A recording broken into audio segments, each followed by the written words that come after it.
അസ്സലാമു അലൈക്കും വറഹ്മത്തുള്ളാഹി തആല വബറകാതുഹു. ബിസ്മില്ലാഹിർ റഹ്മാനിർ റഹീം. അൽഹംദുലില്ലാഹി റബ്ബിൽ ആലമീൻ. സ്വലാത്തു വസ്സലാമു അലാ അഷ്റഫിൽ മഖ്ലൂഖീൻ വഅലാ ആലിഹി വസഹ്ബിഹി അജ്മഈൻ. അമ്മാ ബഅദ്. പ്രിയപ്പെട്ട വിദ്യാർത്ഥികളെ, രക്ഷിതാക്കളെ, മുഅ്മിനുൽ ഇസ്ലാം മദ്രസ അടുത്തുവരുന്ന 8ാം നസീഹത്ത് സബാഹിലാണ് നാം നിലകൊള്ളുന്നത്.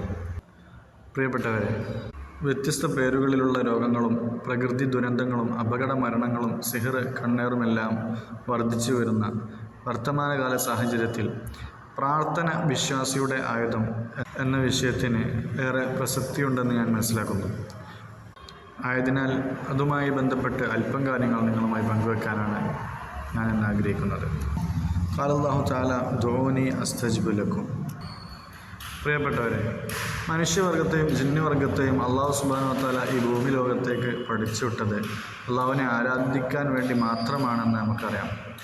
എന്നാൽ നമ്മുടെ ജീവിതം മുഴുവൻ അള്ളാഹുവിൻ്റെ ആരാധകനെ കൊണ്ട് ധന്യമാക്കിയവന് പോലും നാളെ ഖിയാമത്ത് നാളിൽ സ്വർഗം ലഭിക്കുമെന്ന് യാതൊരു ഉറപ്പും നമുക്കില്ല.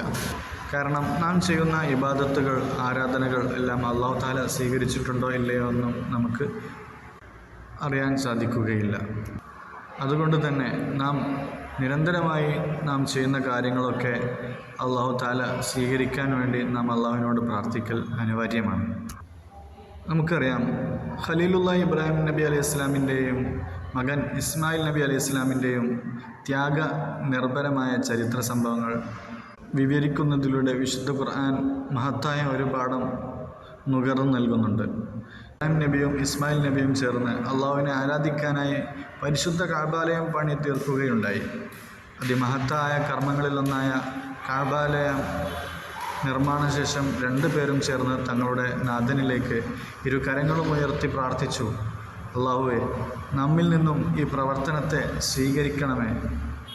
നമ്മുടെ പ്രവർത്തനങ്ങൾക്ക് ശേഷമെല്ലാം അതിൻ്റെ സ്വീകാര്യതക്കായി അള്ളാഹുവിനോട് പ്രാർത്ഥിക്കണമെന്ന മഹത്തായ സന്ദേശം ഈ സംഭവം നമ്മെ പഠിപ്പിക്കുന്നു.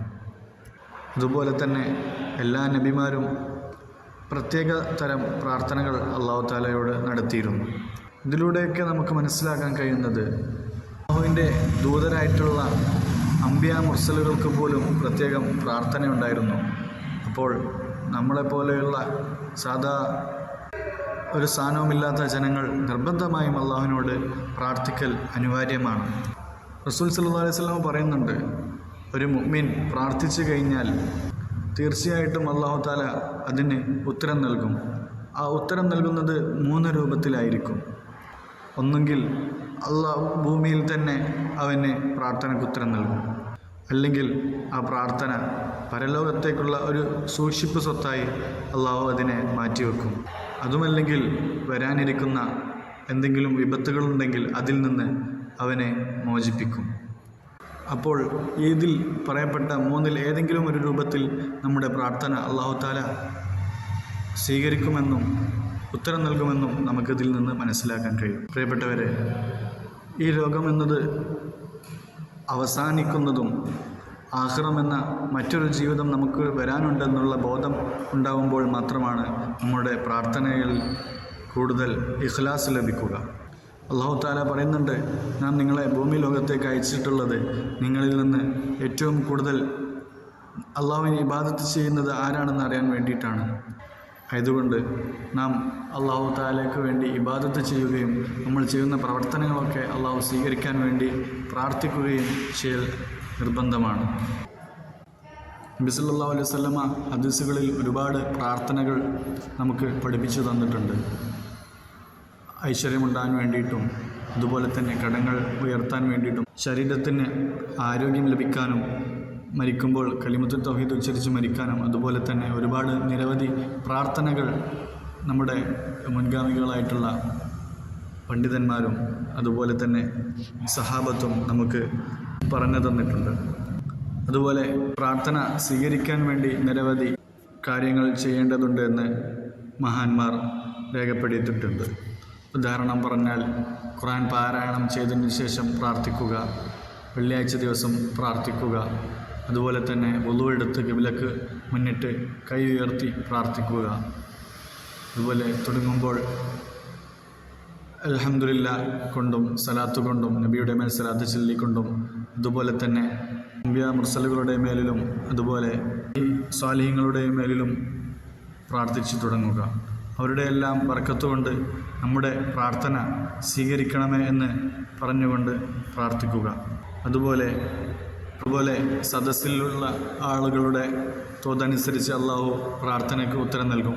ഉദാഹരണം പറഞ്ഞാൽ വൃദ്ധരായിട്ടുള്ള വല്യമ്മമാർ സദസ്സിലുണ്ടാവുമ്പോൾ, അതുപോലെ തന്നെ ചെറിയ കുട്ടികൾ സദസ്സിലുണ്ടാവുമ്പോൾ ഈ അവസരങ്ങളിലൊക്കെ പ്രാർത്ഥനയ്ക്ക് പെട്ടെന്ന് ഉത്തരം ലഭിക്കാൻ സാധ്യത കൂടുതലുണ്ട് എന്ന് പണ്ഡിതന്മാർ രേഖപ്പെടുത്തുന്നു. അല്ലാഹു തആല ഖുർആനിൽ പറഞ്ഞിട്ടുണ്ട്, ഉദൂനി അസ്തജിബ് ലക്കും, നിങ്ങൾ എന്നോട് ചോദിക്കുകയും ചോദിച്ചാൽ ഞാൻ നിങ്ങൾക്ക് ഉത്തരം നൽകാൻ തയ്യാറാണ്. അതുപോലെ ഗസാലി ഇമാം രേഖപ്പെടുത്തുന്നുണ്ട്, ഇരുട്ടുമൂടിയ രാത്രിയിൽ പുലർച്ചെ സമയമാവുമ്പോൾ അല്ലാഹു തആല ആകാശലോകത്തേക്ക് വന്നിട്ട് പറയും, ആരെങ്കിലും അള്ളാഹുവിനോട് പ്രാർത്ഥിക്കുന്നവരുണ്ടോ? അതുപോലെ തന്നെ ഇസ്തിഗ്ഫാർ ചെല്ലുന്നവരുണ്ടോ? അള്ളാഹുവിനെ ഇബാദത്ത് ചെയ്യുന്നവരുണ്ടോ? ഈ സമയങ്ങളിലൊക്കെ അള്ളാഹുവിനെ ഇബാദത്ത് ചെയ്ത് കഴിഞ്ഞാൽ നമുക്ക് പ്രാർത്ഥനയ്ക്ക് ഉത്തരം പെട്ടെന്ന് ലഭിക്കുമെന്ന് ഉറപ്പിക്കാവുന്നതാണ്. അതുപോലെ തന്നെ അള്ളാഹുവിൻ്റെ റസൂൽ പറയുന്നുണ്ട്, 3 പ്രാർത്ഥനകൾക്ക് വളരെയേറെ ഉത്തരം ലഭിക്കാൻ സാധ്യത കൂടുതലുണ്ട്. 1, ഉമ്മ തൻ്റെ രക്ഷിതാക്കൾ തൻ്റെ മകനിക്ക് വേണ്ടി പ്രാർത്ഥിക്കുന്ന ദുആ. അതുപോലെ തന്നെ ഒരു ആക്രമിക്കപ്പെട്ടവൻ അക്രമിയുടെ മേലിൽ പ്രാർത്ഥിക്കുന്ന ദുആ. അതുപോലെ തന്നെ യാത്രക്കാരൻ്റെ പ്രാർത്ഥന. ഈ 3 പ്രാർത്ഥനകൾക്കും അല്ലാഹു തആല ഉത്തരം നൽകുമെന്ന് പ്രവാചകൻ നമ്മെ പഠിപ്പിച്ചിട്ടുണ്ട്. അതുപോലെ തന്നെ ഒരു മറഞ്ഞിരിക്കുന്ന സഹോദരനിക്ക് വേണ്ടി, കൂട്ടുകാരനിക്ക് വേണ്ടി അവൻ്റെ അഭാവത്തിൽ പ്രാർത്ഥിക്കുക. ഈ പ്രാർത്ഥനകൾക്കൊക്കെ ഇജാബത്ത് വളരെ പ്രതീക്ഷിതമാണ്. അതുപോലെ തന്നെ നാം താഴ്മയോടുകൂടിയും രഹസ്യമായിട്ടും അള്ളാഹുവിനോട് പ്രാർത്ഥിച്ചു കഴിഞ്ഞാൽ നമുക്ക് ഉത്തരം ലഭിക്കുമെന്ന് യാതൊരു സംശയവുമില്ല. പ്രിയമുള്ളവരെ, നാം മനസ്സിലാക്കേണ്ടത്, നാം ജനങ്ങളുടെ മുമ്പിൽ ചോദിക്കുന്നതിന് യാചിക്കുക എന്നാണ് പറയാറുള്ളത്. അതുപോലെ നാം അള്ളാഹുവിൻ്റെ മുമ്പിൽ യാചിച്ചു കഴിഞ്ഞാൽ, അള്ളാഹുവിനോട് ചോദിച്ചു കഴിഞ്ഞാൽ അള്ളാഹുവിന് വളരെ ഇഷ്ടമാണെന്നുള്ളത് അള്ളാഹു തന്നെ പറഞ്ഞിട്ടുണ്ട്. മറിച്ച് ജനങ്ങളോട് തന്നെ ചോദിക്കുന്നത്, അത് വളരെ മോശപ്പെട്ട പരിപാടിയും. നേരെ മറിച്ച് അല്ലാഹു തആലയോട് ഒരു അടിമ നടത്തുന്ന പ്രാർത്ഥന, അതിന് അല്ലാഹു തആലയ്ക്ക് വളരെ സന്തോഷവുമുള്ള കാര്യമാകുന്നു. നാം ഒരു മുസ്ലിമിനെ കാണുമ്പോൾ തന്നെ അസ്സലാമു അലൈക്കും എന്ന് പറഞ്ഞു കഴിഞ്ഞാൽ അതൊരു പ്രാർത്ഥനയാണ്.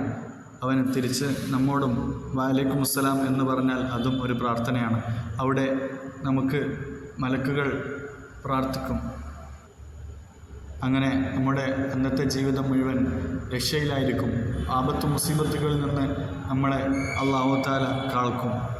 അതുപോലെ തന്നെ അല്ലാഹു തആലയ്ക്ക് ഇഷ്ടമില്ലാത്ത, അല്ലാഹു തആലയ്ക്ക് വേണ്ടാത്ത 3 ആളുകളുടെ പ്രാർത്ഥനയുണ്ട്. 1, ഹറാമായ കാര്യങ്ങളിൽ നിന്ന് സമ്പാദിച്ചുകൊണ്ട് അള്ളാഹുവിൻ്റെ അടുക്കൽ വന്നിട്ട് ദുആ ചെയ്യുക എന്നുള്ളത്. ഹറാമിൽ നിന്ന് ഭക്ഷണം കഴിക്കുന്നു, ഹറാമിൽ നിന്ന് വെള്ളം കുടിക്കുന്നു, അതുപോലെ ഹറാമ് ധരിക്കുന്നു, ഹറാമിൽ സഞ്ചാരം, എല്ലാം ഹറാമിൽ നിന്നാണെങ്കിൽ അവൻ്റെ പ്രാർത്ഥന കൊണ്ട് യാതൊരു പ്രയോജനവുമില്ല.